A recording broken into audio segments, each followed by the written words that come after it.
Hello दोस्तों, आपका स्वागत है हिंदी रिलेटेड एग्ज़ाम चैनल में। आज मैं आपको अलंकार से संबंधित कुछ पॉइंट बताने जा रही हूं जो किसी भी प्रतियोगिता परीक्षा हिंदी कंपटीशन से संबंधित में आपको मददगार साबित होगी। तो चलिए देखते हैं। तो अलंकार का शाब्दिक अर्थ क्या है? अलंकार का शाब्दिक अर्थ है सजावट, श्रृंगार या आभूषण। जैसे अलम करोति इति अलंकार, अर्थात जो चमत्कार पैदा करे, जिसके द्वारा किसी की शोभा बढ़ती है, वही अलंकार है। काव्य में अलंकार का वही स्थान है जो शरीर के लिए आभूषण का। उसी तरह एक संस्कृत आचार्य है दंडी जी, उन्होंने भी अलंकार को लेकर कहा है कि काव्य शोभाकारान धर्मान प्रच्यते इति अलंकारा, अर्थात काव्य की शोभा बढ़ाने वाले धर्म को अलंकार कहते हैं। जिस प्रकार कोई रमणी अर्थात स्त्री आभूषण को पहनकर उसके सौंदर्य में कई गुना वृद्धि हो जाती है, सौंदर्य में चमत्कार आ जाती है, उसी प्रकार काव्य में अलंकार के आ जाने से काव्य की शोभा बढ़ जाती है। ये रहा आपका दंडी जी के अलंकार को लेकर। उसी तरह केशव दास जी भी कहते हैं कि यद्यपि सुजाति सुलक्षणी सुबरन सरिस सुबित भूषण बिनोना विराजहि कविता वनिता वित। अच्छा, ये कविता विनीता वित्त जो है ये तीन अर्थों में है। एक कविता के अर्थ में, एक स्त्री के अर्थ में, एक मित्र के अर्थ में। तो स्त्री का अर्थ संबंध में पहले देख लेते हैं। जो लिखा गया है, सुजाति अर्थात स्त्री यदि ऊंचे कुल का हो, सुलक्षणी यदि स्त्री किसी भी सुंदर लक्षणों से युक्त हो, सुवर्ण यदि वह कितने भी अच्छे सुंदर रंग के हो, सरस उसके कितने भी अच्छे मधुर स्वभाव वाले हो और उसके कर्म भी कितने अच्छे हो, लेकिन अगर वह आभूषण धारण नहीं करती है तो वो शोभायमान नहीं होगी। उसी तरह कविता के संदर्भ में है कि कविता कितने भी श्रेष्ठ भावों वाली हो, कितने भी अच्छे गुणों से युक्त हो, कितने भी सुंदर वर्ण हो, उसमें कितने भी मधुर भावों से युक्त हो, अच्छे आदर्शों से और कर्मों का वर्णन हो, लेकिन यदि उसमें अलंकारों का प्रयोग नहीं है तो वह शोभायमान नहीं है।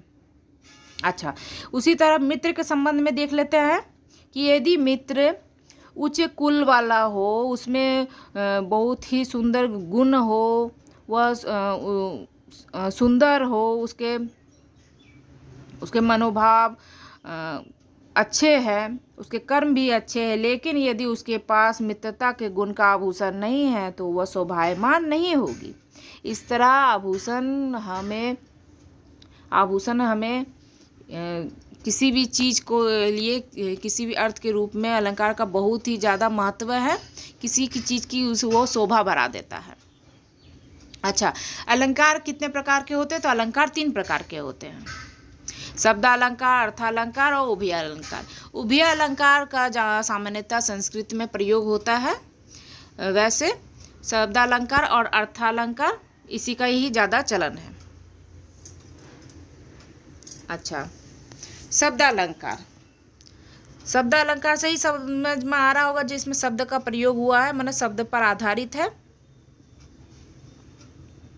शब्द बदलते ही अर्थ परिवर्तित हो जाता है, उसमें सौंदर्य समाप्त हो जाता है। तो शब्द पर निर्भर होने के कारण ही इसे शब्दालंकार कहा गया है। अब अर्थालंकार में भी आप देख सकते हैं ये अर्थ पर आश्रित है। कविता में यदि सौंदर्य अर्थ के कारण उत्पन्न हुआ हो, उसमें व्यंजित भाव के कारण उत्पन्न हुआ हो, तो यह अर्थालंकार है। अच्छा, शब्द अलंकार में कौन कौन सा अलंकार आते हैं तो देख लीजिए। सामान्यतः यमक, यल, सलेश, वक्रोक्ति, विवक्षा इत्यादि बहुत सारे अलंकार आते हैं। और अर्थालंकार में उत्प्रेक्षा, अतिशयोक्ति, उपमा, आपका मानवीकरण, इसमें बहुत सारे हैं।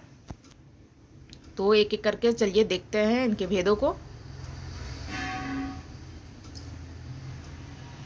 शब्दालंकार के 7 भेद है, लेकिन इसमें 3 ही ज़्यादा प्रयोग होते हैं, जिसमें 3 प्रमुख हैं, अनुप्रास अलंकार, यमक अलंकार और श्रेष्ठ अलंकार। अर्थालंकार में इसके अलावा जितने भी अलंकार है वे सभी आपके अर्थालंकार में आते हैं। तो अर्थालंकार में उपमा अलंकार को चलिए देख लेते हैं। उपमा को यदि देखते हो, उपमा का में उप जोड़ माँ को मिलाकर उपमा का प्रयोग होता है। तो उप का मतलब पास, माँ का मतलब तुलना। यदि समीप रखकर माप तोल करना ही उपमा होता है। इसकी परिभाषा है, काव्य में जहाँ किसी वस्तु के रंग, रूप, रंग, गुण अथवा क्रिया आदि के गुणों के आधार पर उसकी अन्य वस्तु से तुलना की जाती है तो वह उपमा अलंकार है।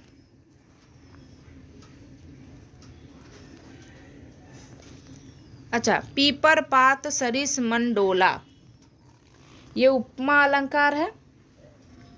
तो इसमें पीपर को उपमान है, मन इसमें उपमेय है, साधारण धर्म इसमें डोला है, वाचक शब्द सरिस, सरिस का अर्थ होता है समान। तो उपमेय क्या हुआ? उपमेय मतलब सामने, मतलब किसी सांसारिक वस्तु, कोई सांसारिक वस्तु है जिससे हम किसी उत्कृष्ट वस्तु की तुलना करते हैं तो वह उपमेय है। जैसे मुख को चंद्रमा के समान बताया गया है, तो मुख हमारे सामने है तो मुख क्या हुआ? उपमेय हुआ, उपमा देने योग्य हुआ। यानी मुख में सुंदरता के कारण हमने किससे उपमा दी? तो चंद्रमा से उपमा दी, तो चंद्रमा हो गया उपमान, अर्थात जो हमारे सामने है वो हो गया उपमेय, और जिस के कारण हमने उसकी उपमा दी, मैंने चंद्रमा से तुलना की, उसकी उपमा दी, तो वह हो गया उपमान। जिससे उपमा दी जाती है वह उपमेय हो जाता है, और जिसको उपमा दी जाती है वह उपमेय हो जाता है। अच्छा, साधारण धर्म और वाचक शब्द देख लेते हैं। जिस गुण के कारण तुलना की जाती है वह गुण कहलाता है साधारण धर्म। तो और वाचक शब्द, तो ये डोला, डोला यानी चंचलता का भाव है, उन गुणों के कारण तुलना हुई है, तो ये आपका साधारण धर्म हो गया। और उसी तरह जिस शब्द से ये पता चलता है कि ये दोनों चीज़ों में तुलना हो रही है उसे कहते हैं वाचक शब्द, अर्थात जहाँ शरीर से पता चलता है कि इसका अर्थ है समान। तो ये आपको समझ में आ गया। इसका देखिए इसके उपमा के अंग इसमें बता दिए गए हैं। ये आपका उपमेय, उपमान, साधारण धर्म, वाचक शब्द, मतलब उपमेय मैंने जिसकी तुलना की जाए, उपमान जिससे तुलना की जाए, साधारण धर्म जिस गुण के कारण तुलना की जाए, और वाचक शब्द जिन शब्दों से तुलना की जाए।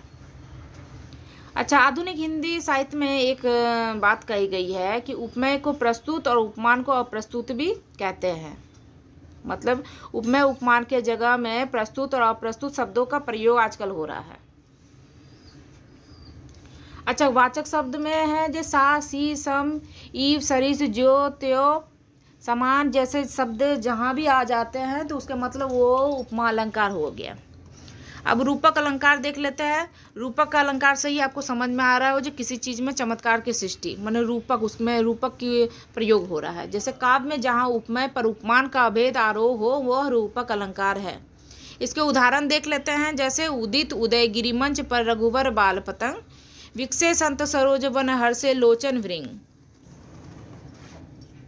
मैया मैं तो चंद्र खिलौना ले हो, चरण कमल बंदो हरिराई। ये आपके उपमा अलंकार के उदाहरण हो गए। अच्छा, अब नेक्स्ट जो अलंकार है वह आपके उत्प्रेक्षा अलंकार है। अच्छा, उत्प्रेक्षा का अर्थ होता है विशिष्ट दृष्टि से देखना। इसकी व्युत्पत्ति आप देख लीजिए, जो उत जमा प्र जमा इच जमा अ, मनुत में यदि प्र जोड़ लेते हैं और इच और अ को देख लेते हैं तो आप अर्थात उपमेय को उपमान से भिन्न मानते हुए भी उपमेय में अपमान के होने की बलपूर्वक श्रेष्ठ संभावना करना ही उत्प्रेक्षा अलंकार है। माने मुख मानो चंद्रमा है, मुख मानो चंद्रमा है। अच्छा, इसमें उदाहरण है मुख मानो चंद्रमा है, अर्थात मुख को विशिष्ट दृष्टि से देखा गया है। यदि मुख चांद सा सुंदर होता तो ये हो जाता आपका उपमा अलंकार। यहाँ पे मुख मानो चंद्रमा है तो आपका उत्प्रेक्षा अलंकार हो गया। ठीक है, और इसमें वाचक शब्द मतलब मनु, जनु, मनु, जनु, जानो, जनु, मानो और मनु आदि यदि वाचक शब्द जहाँ भी हो लगेंगे तो आप वो उत्प्रेक्षा अलंकार हो गए। मतलब मुख मानो चंद्रमा है, इसमें मानो शब्द का प्रयोग हुआ है तो ये आपका उत्प्रेक्षा अलंकार है। अब देख लेते हैं अतिशयोक्ति अलंकार। जब किसी बात का वर्णन बहुत बढ़ा चढ़ा कर किया जाए तो वो अतिशयोक्ति अलंकार है। अतिशयोक्ति अलंकार के बारे में देख लेते हैं। तो जब किसी बात का वर्णन बहुत बढ़ा चढ़ा कर किया जाता है तो वह अतिशयोक्ति अलंकार होता है। इसके बाद जितने भी अलंकार है उसके बाद वाले वीडियो में हम लोग देख लेते हैं।